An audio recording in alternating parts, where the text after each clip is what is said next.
उस दिन उत्तर भारत की राजनीति में दो अलग अलग राज्यों से दो अलग अलग तस्वीरें सामने आई और इन दोनों तस्वीरों के बीच एक गहरी राजनीतिक कहानी आकार ले रही थी।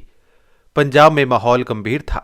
सिख भावनाओं से जुड़े कुछ कथित बयानों और वीडियो ने सियासी हलकों में हलचल मचा दी थी। मामला बढ़ा, चर्चा हुई और अंततः अकाल तख्त ने संज्ञान लिया। 15 जनवरी की तारीख तय हुई। पंजाब के मुख्यमंत्री भगवंत मान को अकाल तख्त साहिब में व्यक्तिगत रूप से पेश होने का निर्देश दिया गया। विवाद गुरु की गोलक दशमांश सिख गुरुओं और ऐतिहासिक पंथिक प्रतीकों से जुड़ी कथित आपत्तिजनक गतिविधियों से जुड़ा था।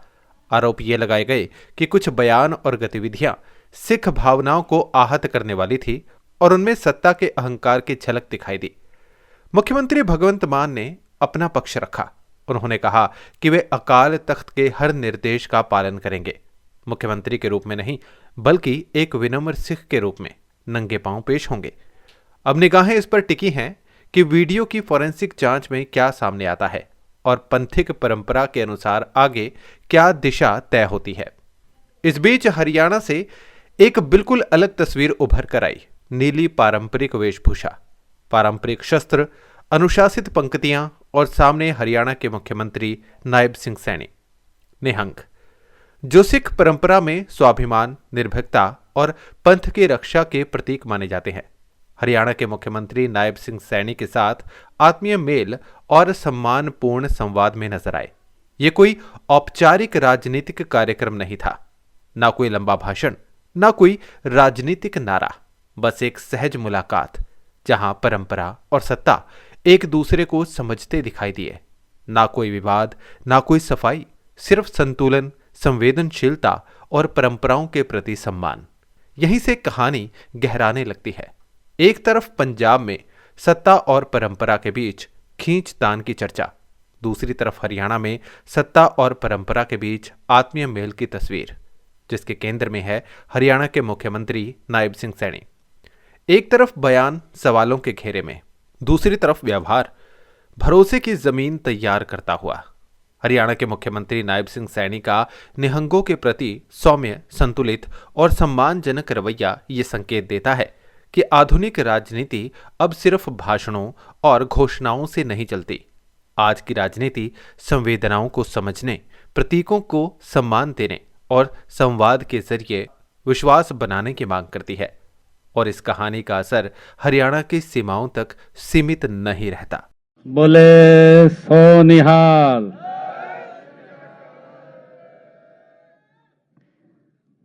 सब ते पहला तो मैं तुहानू संत कबीर कुटीर दे विच तुसी आए हैं, मैं जी आया नू आखदा हाँ। एक जोरदार फतेह बुलाइए। वाहिगुरु जी दा खालसा, वाहिगुरु जी दी फतेह।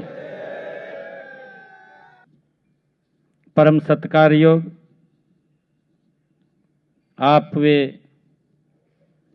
निर्भीक संत सिपाही हैं जो शस्त्रों से सुसज्जित होकर गुरु गोविंद सिंह जी की अकाल सेना के रूप में आप धर्म की रक्षा करते हैं।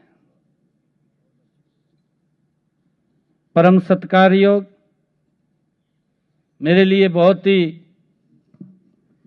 एक खुशी दी गल है कि तुसी अज इत्थे जो आशीर्वाद आकर के आपने दिता है, मेरे लिए बहुत ही ये अमृत दे समान है। मैंने विधानसभा दे विच एक फैसला किया सी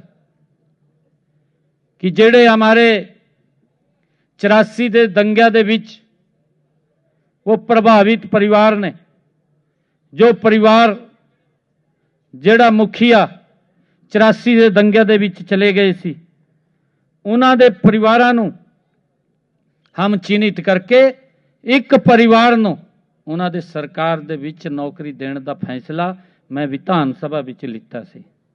और मेरे लिए बड़ी ये कि 121 परिवार हरियाणा ਦੇ ਵਿੱਚ अभी पिछले दिनों 24 दिसंबर को वीर बाल दिवस के उपलक्ष्य में जो एक बड़ा कार्यक्रम पंचकुला ਦੇ ਵਿੱਚ ਕੀਤਾ ਸੀ, जिदे ਵਿੱਚ भारत के गृह मंत्री अमित शाह जी शामिल हुए ने। उन्होंने एक बड़ा उत्थे गुरुआं नूं एक यादगारी भाषण भी उन्होंने दिता और उन्होंने हाथों हमने उन परिवारों के एक एक सदस्यों को हरियाणा सरकार का ज्वाइनिंग लैटर भी दिता है। सिंह साहिबानों, हम सब ये भी जानते हैं कि जब जब अन्याय ने सिर उठाया है, मानवता पे संकट मंडराया है, सिंह साहिबानों तब निहंग सिंह ढाल बन करके सामने खड़े हुए हैं। मेरा आप सब दे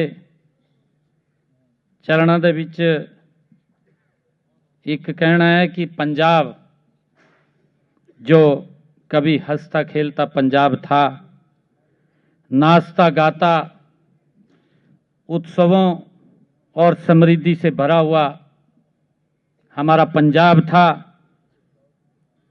आज किसी न किसी रूप में अपना गौरव उदा कम होता दिखाई दे रहा है। इतिहास साक्षी है कि जहां निहंग सिंह खड़े हुए हैं, इतिहास जानता है, इतिहास इस बात का गवाह है, वहां अधर्म ठहरा नहीं है। जहां उन्होंने ललकार भरी है, वहां परिवर्तन होकर ही रहा है। सिंह साहिबानों,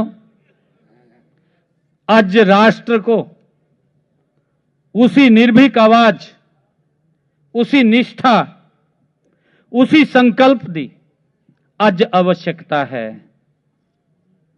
सिंह साहिबानों, ताकि राष्ट्र निर्माण की इस यात्रा में निहंग सिंह फिर से मार्गदर्शक बने और भारत एकजुट होकर सशक्त, सुरक्षित, समृद्ध भविष्य की ओर अग्रसर हो, वो आपदा अज आशीर्वाद की आवश्यकता है।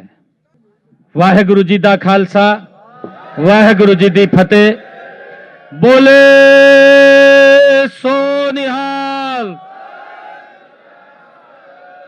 बोले सो निहाल।